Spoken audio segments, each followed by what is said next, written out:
Welcome back to What's Up in the Upper School on this wonderful February day. We are excited to be producing our first broadcast of this year. I'm Lily Grace Thome. And I'm Sarah Schreider, and we are excited to be sharing what's been up these past few busy weeks in high school. Sarah, halfway through the third quarter during COVID, and the students continue to impress us with what they're doing both inside and outside the classroom.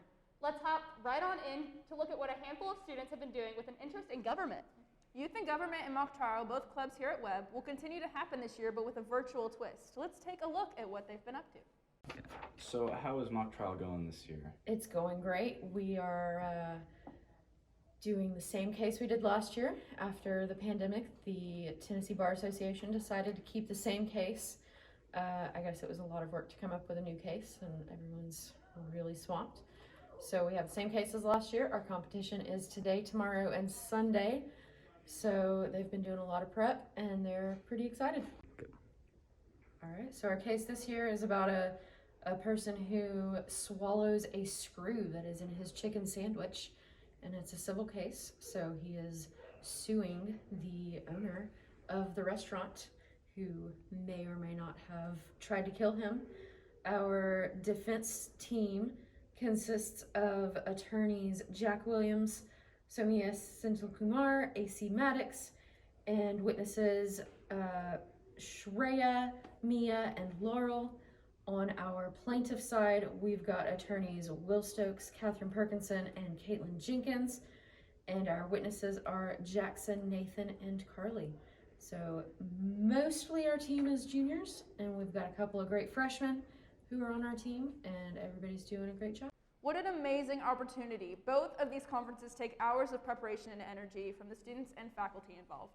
Like Sarah said, congratulations to all the kids that worked hard on the mock trial, and now let's change gears and look at something equally important. College counseling has seen multiple changes over the past year, including a new team member, new location, and some new programs. Lily Grace is exactly right. This year we have seen a huge growth in the number of college reps that students are able to meet with. Now, here's Mr. Beckley to give some more insight into what college counseling has been up to this year.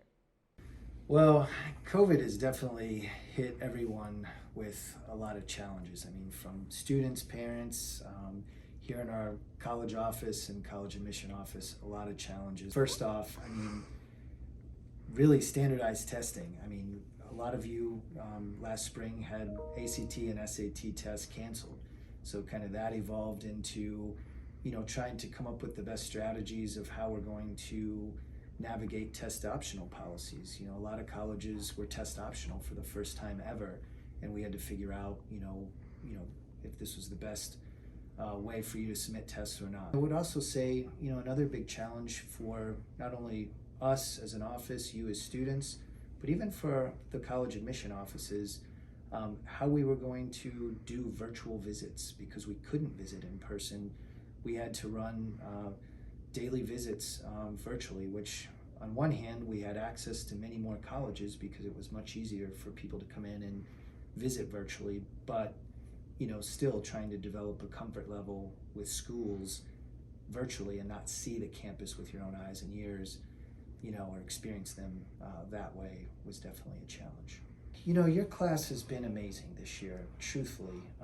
I think you'll look back, everyone will look back at this time, and it's going to be a time where you're going to have a lot to be proud of. I think your class in particular this year has been really courageous, really adventurous. You've worked really, really hard and have been really persistent. A lot of people could, find excuses. A lot of folks could be, really just, frustrated because things haven't been traditional, relatively traditional through this process. So, where I think you guys have really shined, I mean, we've shown up every day. We've been at school. I mean, we're almost to March now, and we've been here every day since day one.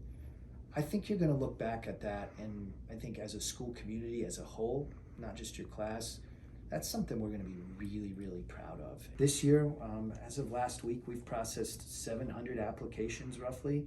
Out of those 700, we have 317 acceptances. Right now, we're going with a 97% active accept rate.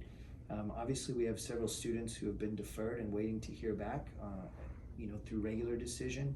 But we've had a tremendously strong start to this application process.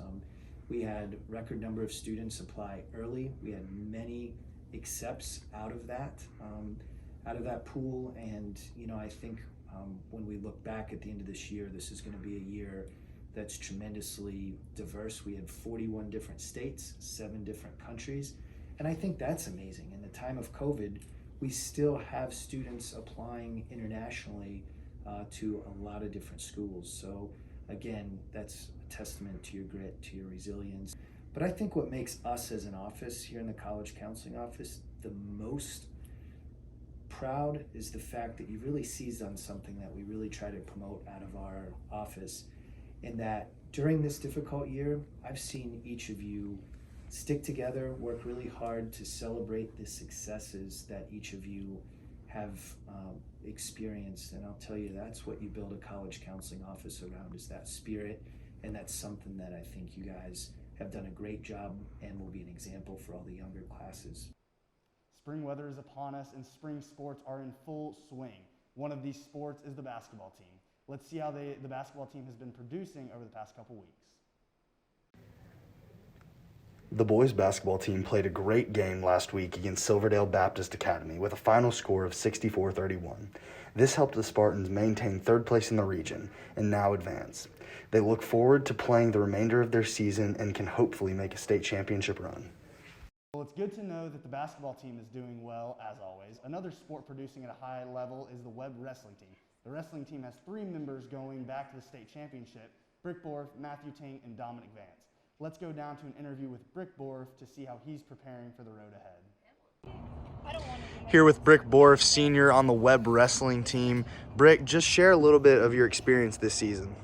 So COVID has definitely made wrestling this year a lot different, but I think COVID has honestly made us bond even more because we've been down in numbers. So those guys, we have a core group and it's very close.